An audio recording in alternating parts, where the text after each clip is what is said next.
नमस्कार दोस्तों, YouTube channel कल्पना Hindi academy पर आप सबका स्वागत है। ये क्लास हिंदी से संबंधित सभी परीक्षाओं के लिए है। आज की क्लास में हम हिंदी साहित्य से संबंधित महत्वपूर्ण प्रश्नों पर विस्तृत चर्चा करेंगे। तो आइए हम आज की क्लास को शुरू करते हैं और हमारा आज का पहला प्रश्न है, सरहप्पा को हिंदी का प्रथम कवि किसने माना है? आपके पास ऑप्शंस है चंद्रधर शर्मा गुलेरी, राहुल सांकृत्यायन, हजारी प्रसाद द्विवेदी या रामकुमार वर्मा। तो इसका सही उत्तर क्या होगा? सभी लोग अपना उत्तर कमेंट बॉक्स में अवश्य दें। बिल्कुल सही। जिन साथियों ने ऑप्शन नंबर 2 बताया है उनका उत्तर सही है। ठीक है, राहुल सांकृत्यायन ने सरहप्पा को हिंदी का प्रथम कवि माना है। अब हम बात करेंगे कि चंद्रधर शर्मा गुलेरी ने हिंदी का प्रथम कवि किसे माना है। तो चंद्रधर शर्मा गुलेरी ने हिंदी का प्रथम कवि राजा मुंज को माना है। हजारी प्रसाद द्विवेदी ने अब्दुल रहमान को हिंदी का प्रथम कवि माना है और रामकुमार वर्मा ने स्वयंभू को हिंदी का प्रथम कवि माना है। हमारा अगला प्रश्न है, आचार्य रामचंद्र शुक्ल ने हिंदी साहित्य के प्रारंभिक काल को किस नाम से अभिहित किया है? आपके पास ऑप्शंस हैं आदिकाल, चारण काल, वीर गाथा काल या बीजवपन काल। तो इसका सही उत्तर क्या होगा? आपको बताना है कि आचार्य रामचंद्र शुक्ल ने हिंदी साहित्य के प्रारंभिक काल को किस नाम से अभिहित किया है। बिल्कुल सही। जिन साथियों ने ऑप्शन नंबर 3 बताया है उनका उत्तर सही है। ठीक है, रामचंद्र शुक्ल ने हिंदी साहित्य के इतिहास को वीरगाथा काल नाम दिया है। अब हम बात करेंगे कि आदिकाल का नाम आदिकाल किसने रखा है, किसने दी है ये संज्ञा। तो हजारी प्रसाद द्विवेदी ने। ठीक है, और चारण काल की संज्ञा किसने दी है? जॉर्ज ग्रियर्सन और रामकुमार वर्मा ने। और बीजवपन काल की संज्ञा दी है महावीर प्रसाद द्विवेदी ने। ठीक है, हमारा अगला प्रश्न है, बिहारी सतसई पर सर्वप्रथम टीका किसने लिखी? आपके पास ऑप्शन है पद्म सिंह शर्मा, लल्लू लाल, कृष्ण कवि या जगन्नाथ दास रत्नाकर। तो इसका सही उत्तर क्या होगा? बिल्कुल सही। जिन साथियों ने ऑप्शन नंबर 3 बताया है उनका उत्तर सही है। बिहारी सतसई पर सर्वप्रथम टीका कृष्ण कवि ने लिखी है। हमारा अगला प्रश्न है, कामायनी में श्रद्धा किसका प्रतीक है? आपके पास ऑप्शंस हैं तन का, हृदय का, बुद्धि का या मन का। तो इसका सही उत्तर क्या होगा? कामायनी में श्रद्धा किसका प्रतीक है? बिल्कुल सही। जिन साथियों ने ऑप्शन नंबर 2 बताया है उनका उत्तर सही है। कामायनी जो कि जयशंकर प्रसाद जी की रचना है, उसमें श्रद्धा हृदय का प्रतीक है। ठीक है, हमारा अगला प्रश्न है, अणुभाष्य किसकी रचना है? आपके पास ऑप्शंस है वल्लभाचार्य, माधवाचार्य, रामानुजाचार्य या विष्णु स्वामी। तो इसका सही उत्तर क्या होगा? बताइए, अणुभाष्य किसकी रचना है? बिल्कुल सही। जिन साथियों ने ऑप्शन नंबर 1 बताया है उनका उत्तर सही है। अणुभाष्य किसकी रचना है? वल्लभाचार्य जी की रचना है। हमारा अगला प्रश्न है, निम्न में से रामनरेश त्रिपाठी की रचना है। आपके पास ऑप्शन है हल्दी घाटी, रसवंती, हिमकिरीटिनी, कविता कौमुदी। तो इसका सही उत्तर क्या होगा? बताइए, रामनरेश त्रिपाठी की रचना कौन सी है? बिल्कुल सही। जिन साथियों ने ऑप्शन नंबर 4 बताया है उनका उत्तर सही है। कविता कौमुदी के रचनाकार कौन है? रामनरेश त्रिपाठी। अब हम बात करेंगे कि हल्दी घाटी किसकी रचना है। बताइए, हल्दी घाटी के रचनाकार कौन है? बिल्कुल सही, श्याम नारायण पांडे की रचना है। और रसवंती किसकी रचना है? बताइए, रसवंती के रचनाकार कौन है? रसवंती रामधारी सिंह दिनकर जी की रचना है। हिमकिरीटिनी, हिमकिरीटिनी माखनलाल चतुर्वेदी की रचना है। ठीक है, हमारा अगला प्रश्न है, हालावाद के प्रवर्तक कौन थे? आपके पास ऑप्शन है जायसी, हरिवंश राय बच्चन, सुमित्रा नंदन पर या रामधारी सिंह दिनकर। तो इसका सही उत्तर क्या होगा? बताइए, हालावाद के प्रवर्तक कौन थे? बिल्कुल सही। जिन साथियों ने ऑप्शन नंबर 2 बताया है उनका उत्तर सही है। ठीक है, हालावाद के प्रवर्तक का नाम हरिवंश राय बच्चन जी है। ठीक है। और हरिवंश राय बच्चन जी का जन्म कब हुआ था? 1907 ईस्वी में। हमारा अगला प्रश्न है, ललित ललाम किसका ग्रंथ है? आपके पास ऑप्शन है जसवंत सिंह, पद्माकर, भूषण या मतीराम। तो इसका सही उत्तर क्या होगा? बताइए, ललित ललाम किसका ग्रंथ है? बिल्कुल सही। जिन साथियों ने ऑप्शन नंबर 4 बताया है उनका उत्तर सही है। ललित ललाम की रचनाकार मतीराम है।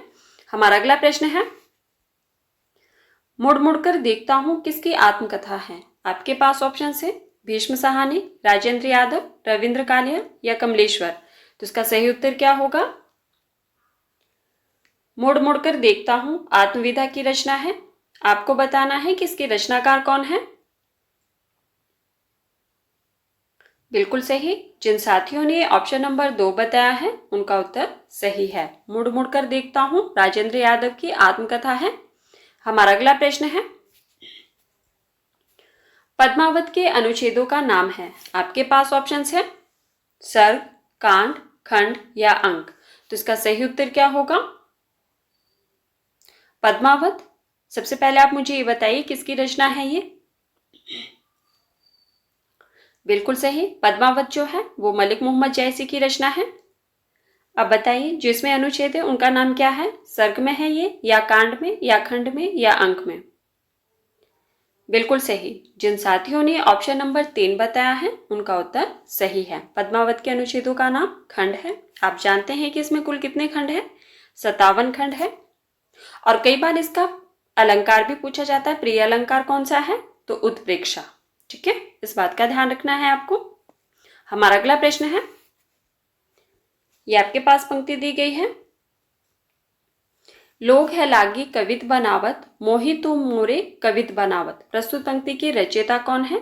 आपके पास ऑप्शंस है बिहारी, चिंतामणि, घनानंद, केशवदास। तो इसका सही उत्तर क्या होगा? लोग है लागी कवित बनावत, मोहि तो मोरे कवित बनावत।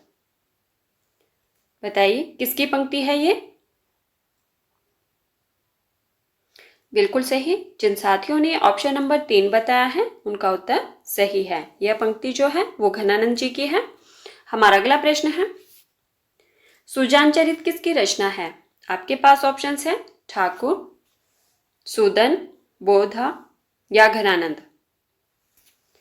सुजान चरित किसकी रचना है? ऑप्शंस में है आपके पास ठाकुर, सूदन, बोधा या घनानंद। तो इसका सही उत्तर क्या होगा? बिल्कुल सही। जिन साथियों ने ऑप्शन नंबर 2 बताया है उनका उत्तर सही है। सुजान चरित किसकी रचना है? सूदन कवि की। हमारा अगला प्रश्न है, कृष्ण भक्त कवियों में उद्धव का अवतार किसे माना जाता है?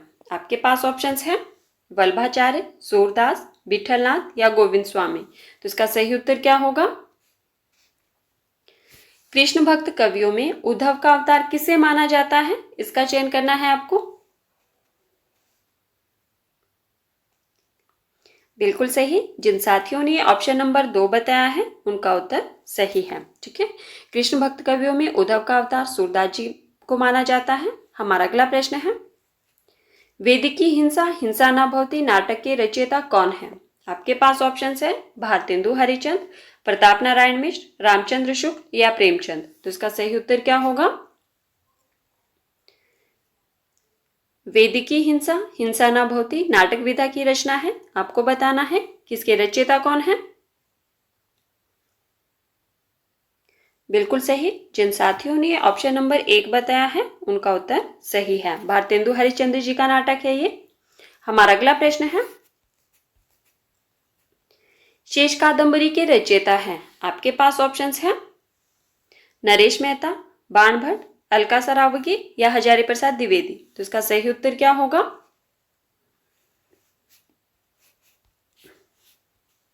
बताइए, शेष कादंबरी के रचयिता कौन है?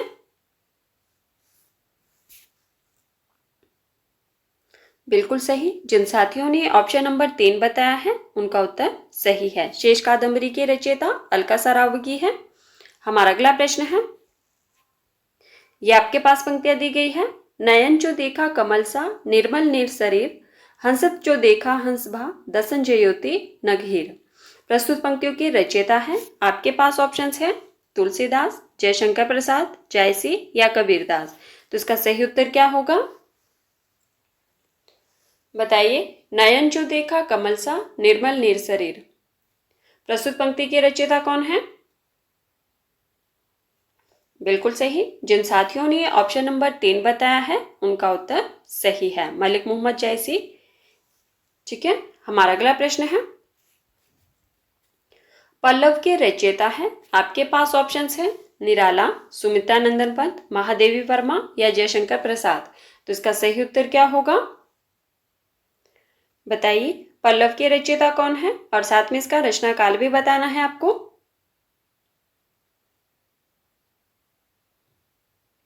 बिल्कुल सही। जिन साथियों ने ऑप्शन नंबर 2 बताया है उनका उत्तर सही है। पल्लव के रचयिता कौन है, सुमित्रा नंदन पंत है। और इसका रचनाकाल क्या माना जाता है, बिल्कुल सही, 1928 ईस्वी। हमारा अगला प्रश्न है, निम्नलिखित उपन्यासों का कालक्रमानुसार सही अनुक्रम क्या है। आपके पास ऑप्शंस में जो उपन्यास दिए गए हैं वो मैं आपको बता देती हूँ। सूरज का सातवां घोड़ा, शेखर एक जीवनी, कंकाल और परीक्षा गुरु। तो बताइए इसका सही अनुक्रम क्या होगा,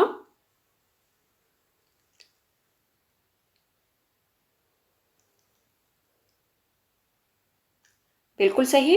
जिन साथियों ने ऑप्शन नंबर 4 बताया है उनका उत्तर सही है। ठीक है, परीक्षा गुरु 1882 ईस्वी का है। और इसके रचनाकार कौन है, फटाफट से नाम भी बता दीजिए। परीक्षा गुरु किसका उपन्यास है, बिल्कुल सही, लाला श्रीनिवास दास जी का है। कंकाल 1929 ईस्वी का है। और इसके रचनाकार कौन है,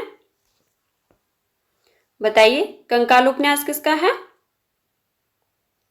बिल्कुल सही, जयशंकर प्रसाद जी का है। शेखर एक जीवनी आज्ञे जी का उपन्यास है। 1941 या 1944 कुछ ऐसा इसका रचनाकाल है, मुझे याद नहीं आ रहा है। ठीक है, और इसके रचनाकार कौन है, आज्ञे जी है, बिल्कुल सही। और सूरज का सातवां घोड़ा 1952 ईस्वी का है, धर्मवीर भारती का। ठीक है, एक बार मैं रिपीट कर देती हूँ। परीक्षा गुरु 1882 श्रीनिवास दास जी का उपन्यास है। कंकाल 1929, इसके रचनाकार कौन है, जयशंकर प्रसाद। शेखर एक जीवनी 1941 या 1944 कुछ ऐसा इसका रचनाकाल है और इसके रचनाकार है आज्ञे जी। सूरज का सातवां घोड़ा 1952 धर्मवीर भारती जी का उपन्यास है। तो हमारा सही उत्तर होगा ऑप्शन नंबर 4। हमारा अगला प्रश्न है, उत्पत्तिवाद के प्रवर्तक है, आपके पास ऑप्शंस है शंकुक, भट्टनायक, अभिनवगुप्त या भट्टलोलट। तो इसका सही उत्तर क्या होगा, उत्पत्तिवाद के प्रवर्तक कौन है,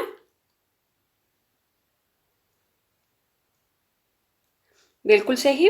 जिन साथियों ने ऑप्शन नंबर 4 बताया है उनका उत्तर सही है, उत्पत्तिवाद के प्रवर्तक भट्टलोलट है।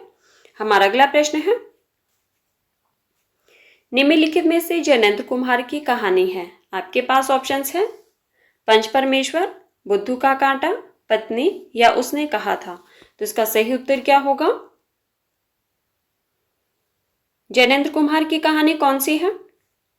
साथियों, जिन्होंने अभी तक वीडियो को लाइक नहीं किया है प्लीज वीडियो को लाइक कर देना, और जिन्होंने अभी तक वीडियो को शेयर नहीं किया है प्लीज हो सके तो वीडियो को ज्यादा से ज्यादा शेयर भी कर देना। बताइए जैनेंद्र कुमार की कहानी कौन सी है, बिल्कुल सही। जिन साथियों ने ऑप्शन नंबर 3 बताया है उनका उत्तर सही है, पत्नी जैनेंद्र कुमार की कहानी है। अब हम बात करेंगे कि पंच परमेश्वर किसकी कहानी है। बताइए पंच परमेश्वर के रचयिता कौन है, बिल्कुल सही, प्रेमचंद जी की कहानी है। बुद्धू का कांटा, बुद्धू का कांटा चंद्रधर शर्मा गुलेरी की कहानी है। और उसने कहा था, यह भी चंद्रधर शर्मा गुलेरी की कहानी है। ठीक है। तो साथियों, ये थे आज के हमारे कुछ महत्वपूर्ण प्रश्न जिन पर हमने चर्चा की। अगर आपको क्लास पसंद आए तो प्लीज़ वीडियो को लाइक कर देना और वीडियो को ज़्यादा से ज़्यादा शेयर भी कर देना। और जो साथी पहली बार चैनल पर आए हैं, प्लीज़ चैनल को सब्सक्राइब कर देना, बेल आइकन को प्रेस कर देना ताकि आने वाली हर वीडियो की नोटिफिकेशन सबसे पहले आप तक पहुंचे। और मुझे कमेंट करके ज़रूर बताना कि आज की क्लास आपको कैसी लगी। जिन साथियों ने इससे पहले वाली क्लासेस को नहीं देखा है, अगर आप चाहें तो प्लेलिस्ट में जाकर देख सकते हैं। डिस्क्रिप्शन में भी मैं लिंक दे दूंगी, आप लोग वहां से भी देख सकते हैं। ठीक है। बहुत सारी क्लासेस जो है हमारे YouTube चैनल पर अवेलेबल है। धन्यवाद। मिलते हैं अगली क्लास में।